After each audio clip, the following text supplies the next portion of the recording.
Hello, everyone. How y'all doing? Wherever you are, we'd love to welcome you to the what podcast? The Basin. The Basin. The Basin. The Basin podcast. Yeah. It's good to have you guys wherever you are, wherever you're listening to us. It's always good to know that people is listen. People are listening.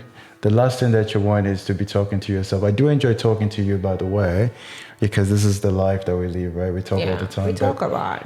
Talking is good. We have conversations. conversations. We have like a lot of interesting conversations. I know. And that's kind of what has gotten us to this point, because we're like, hey, we have this thing, this conversation is like, I'm sure a lot of people are talking about this. A lot of people are in their private place and having those deep conversations. And it's good. We get to bring it to wherever people are. But one thing that you and I have been talking about and we've been thinking about is the aspect of how do you work closely with somebody or a woman that is doing well, have more stability in every aspect of our life, right?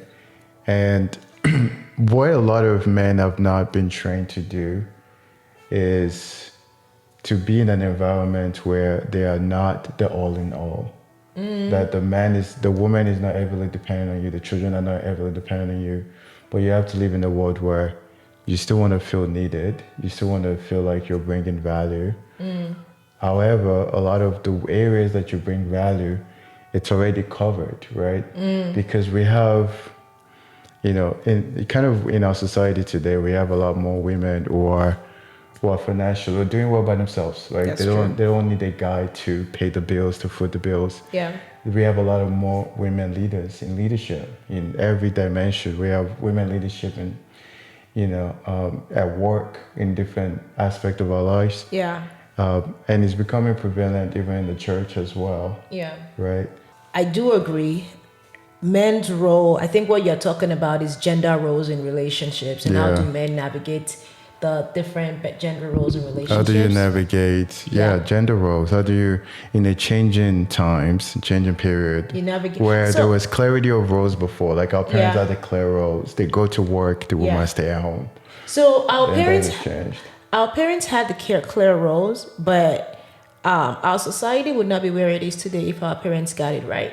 I think they still had issues to work with. Our parents, they had their clear roles, but they were broken in their roles that were clear. So I do think, I do agree that a man's role is cultivating, providing, leading, being there, being available. I do believe that. But what I disagree with is the mindset that a man's role is to bring in the money in the house. I don't agree with that. I do believe that a man's role is to provide for the home. Providing for the home. Financial is part of it, but that's not the only thing. That's part of it. A man's role is providing love, providing presence. You know what I mean? Too many men are providing the finances, but they are not present. They're not emotionally present. They're not emotionally present for their wives. They're not present for their kids. Kids and wives care for the money, but they also care for security. So providing security, you know this. When we were dating, I talked a lot about security. I wanted to feel secure, knowing that you are around, knowing that you are physically present. Because if you're bringing in all the dollars and you're not physically present, that means nothing to me. Cultivating. Yeah. So you were talking about a woman who may not need a man's money. There are other ways you can cultivate a woman who's doing well for herself financially. She needs support emotionally. She needs a shoulder to cry on once in a while. She needs your presence. She needs to know that you're there for her. She needs to know that she can run to you when she needs help. When an emergency comes, you're available. Too many men are not available for their wives. In times of an emergency, they end up calling their best friends. They end up calling their parents. They end up calling their siblings. So I think the role of a man doesn't change just because a woman is financially stable. Your role is still to cultivate, to lead, to provide. But providing for a woman, providing for your family is not always financial. Financial is a part of it. So when I think about our parents, I don't think they got it right. Yeah. In our parents' times, in the boomer ages, it was the men go to work, the women stay at home. The men come back home feeling like they fulfilled their role because they got the money and they're given the money. But the woman has been slaving in the house, doing everything, cooking and cleaning. But why would you use the word slaving though? I wouldn't say slaving as the word of like doing her best to make sure the house stays together, right? Yeah. That's what I mean by slave. It's just a term. The woman has been doing everything in the house to care for the home, right? The man goes to work at 7 a.m., comes back at 8 p.m., right? And then asks for food on the table and eats, right? And afterwards wants to make love and have sex. And the woman is like, just like you've had a day, I had a day too. Can we talk? Can we connect? A lot of older generation, let me not say parents because I don't think our parents are bad. We have great parents. A lot of older generation men do not know how to communicate with their wives. Do not know how to give 1 hour of their time just to hear what they're saying. I was living between ear and hear. A lot of men of older generation don't know how to listen to a woman just speak and just listen. Just listen. Have a woman cry and just hug her, right? Not trying to fix it, just hug her. Maybe she had a difficult day. If your wife is a stay-at-home mom, don't assume that she got her life easy. Stay-at-home mom work. Stay-at-home moms, they're killing it. I respect them. They work hard. They care for the kids. We need to give props to stay-at-home mom. Yeah, it's a responsibility.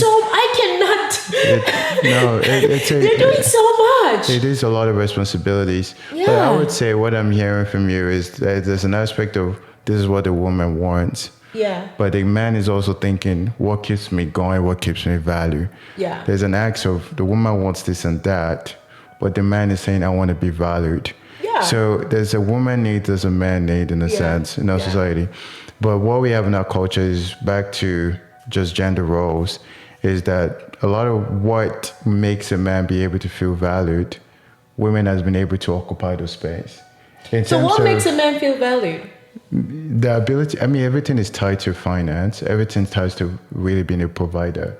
And being a provider is a core. Because, no, I'm talking from a man's perspective. Because you disagree doesn't change the fact that... I know, but my question I was going to ask is why does a man feel valued by finances? Why is your value tied to money? That's why I started with saying that you need to untrain yourself. The training that we had from our parents is that if you're not bringing in the money, if you are not the breadwinner in the house, then you're a failure. Then you're not doing well. I think that is a wrong mentality. I think a man should be able to take care of himself and bring in money into the house. I don't think you have to be the breadwinner, meaning that I don't think you have to be the one making the most. At the same time, you're saying something from a woman perspective. As I said, the man wants to be valued. A lot of times, his ability to be valued is tied to his ability to provide. And a lot of times, the ability to provide means that you can meet the needs of those within your home. You're able to take care of your wife, you're able to take care of your kids. And a lot of times there's a feeling when your wife comes in and you know that you have something you can provide to her. Right? She comes because a lot of times a woman keeps saying, I need this, I need that. The guy is hearing emotional stuff. And most guys kind of like, I'm not an emotional, whatever it is. There's the emotional support. I think everybody has a sense of that. But what encourages, what keeps you going is knowing that you're able to take care of your family and your home. And I'm not talking about somebody who doesn't care, who just want to feed themselves. Right? It's more of what's God's will, what's God's plan. I do believe as men, God has made us to be providers. We're called to provide. There's something about the ability, no matter how much your wife makes, no matter how successful your wife is, there's still your ability to know that you are providing a place for your home and your kids. No, you just hit the nail on the head, babe. There are three basic elements. There's food, clothing, and shelter. Exactly. So no matter how much you make, a man's responsibility is tied to your ability to know that your family are covered with food. They're covered with shelter. And they have clothes to wear. Exactly. So no matter how much it is, like if what as a man if what I can provide you is an apartment complex, and you can make as much as you want, I still have the authority to say this is where we're going to live, because this is where, because there's something about being a provider. I agree. But the ability of men to fully align and be able to understand that it's not necessarily how much you make, it's not necessarily how much you bring to the table, but you being able to know that you're meeting the needs and you're caring for your family, irrespective of how much or how successful the woman is. So what I'm hearing you say, babe, is that the man who is in a relationship with a woman who has her life together, right? Yeah. That man needs to be secure in himself. We have a lot of men who are not secure in themselves, which they feel like the woman now has to boost their ego. That's why there is that struggle. But if we have more men who are secure in themselves, this would not be a conversation. Because the fact is that even if that man makes little, right? And also, I'm not going to say it's not only on the man, the woman has to play her part too. If a man makes little and he's secure in himself, he will not be bothered about the fact that the woman makes more, knowing that he's able to meet the key needs you just mentioned, food, clothing, and shelter. I feel like as a woman, if the Lord has blessed me to make a decent amount of money, I am grateful to God for that. I'm not going to rub it in your face that I make more. And if you're a woman... a woman should not be doing that. It's not graceful. And if you're a lady and you go out there and you have to... Everybody knows that you are the one bringing in everyone should not know that. And if you're a lady and you're going out there and you're putting on people's face, I'm the one taking care. What you're doing is you're diminishing the nature of the man. Exactly. You're diminishing what is culture. Exactly. But the free clothing shelter stuff, I think a lot of times we're pointing that man. So first of all, let's cut out. I talked about disciplined discipleship and all that stuff.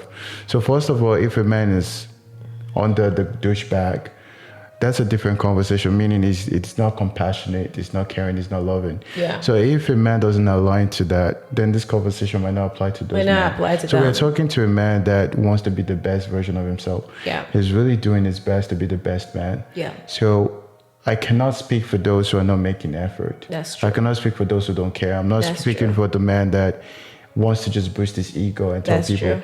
But the man that is trying to do well for his family, do well for the society, it really gonna go two ways too. Every man needs an ego. Your ego is what keeps you going. A man that doesn't have a level of pride in himself, right? They really don't do much. They will just be sleeping and eating because they've lost that sense of passive. They've lost they get passive. They love their ability to think outside the box, their ability to keep going. We see driven men. They're not driven by just saying, oh, everything goes, God is good. No, they're driven because they have a purpose in life. Yeah. They're driven because there's something inside of them that's keeping them going. That's true. So that's how they're able to create. That's how they're able to have ideas, do investment, do all those things. Is because they have ambition. Yeah. So and ambition is tied to your ability of self-worth and self-value. And that, in a sense, has some ego in it. And there's nothing wrong with that. But we are... As people of faith, as people of God, our relationship with God is what keeps us in check. Yeah. So, yes, for those who don't believe in God, there has to be something more that keeps you in check, that makes you realize that, look, the resources that you have, it's not something, you're not self-made. It comes from God. God gives, God takes away. Yeah. But the gift to be able to provide and care for your family, irrespective of how successful the woman is. Yeah. It takes the grace of God. Yeah. And the aspect of checking yourself too is, I should never be in a position where I feel like I have to tame you because I'm like, oh, she's a boss lady. I know. Or she's in this role. Yeah. We do have a society that's propping up women, which is beautiful, that we're encouraging and we want to really grow, but it should never be at the expense of bringing down. Yeah. Or trying to limit, because we think the only way we can grow this population is by diminishing the value of these people. And there's nothing, it's not going to go well. Yeah. But we need to be able to cultivate the daughters that I have, be able to let them know you're valued, you're gifted, you're loved, I want you to be the best version of yourself. And the man that I have, I know that you have an authority. You have a God-given authority that God has given you. And you are called to lead. And own that. And don't apologize for that. Don't apologize for being a leader. Don't go small because you want people to feel comfortable. Be confident. A lot of times we get excited and we see confident young women and we say, wow, she's confident. But we see confident young men, there's a level of you're repelled, you want to put them down. And that's not how it should be. So in terms of gender roles, where we are is as a person, as a husband, be able to work, no matter how successful my wife is, be able to work well. Even in the workplace where you have women who are doing well, you should never be in a place of trying to diminish anybody else because they're doing better than you. I feel like there are a lot of, I love what you just said, right? I feel like there are a lot of men who are intimidated by successful women. A lot of single men who typically will be attracted to a woman just because of her personality. They are harder drawn to this woman. Once the woman tells you that, oh, she's established, she has a good job, making more than you, or she has a house or a couple of houses and she's single. Suddenly you start pushing back. You find that the man starts pushing back like, what am I to do? And if that woman happens to have a strong personality, even more now the man is outspoken and is very like proactive, and is like, once a woman comes across really, really confident, right? Confident and doing well for herself, most men then push back. And I realized that when I was single, that was me. You know the story. I have a lot of guy friends, and I've had a guy, and a few guys say this, but a guy specifically said, EJ, you're gonna need a guy who can tame you. And I felt so annoyed by that. Have I tamed you? No, you haven't tamed me, and that's why I love you, and that's why we are here today, and we'll continue to be like this forever. Because if anything at all, everything you say about man cultivating a woman, you do a great job at that. I feel cultivated by you. I feel inspired by you. I feel supported by you. I feel like with you, I can fly.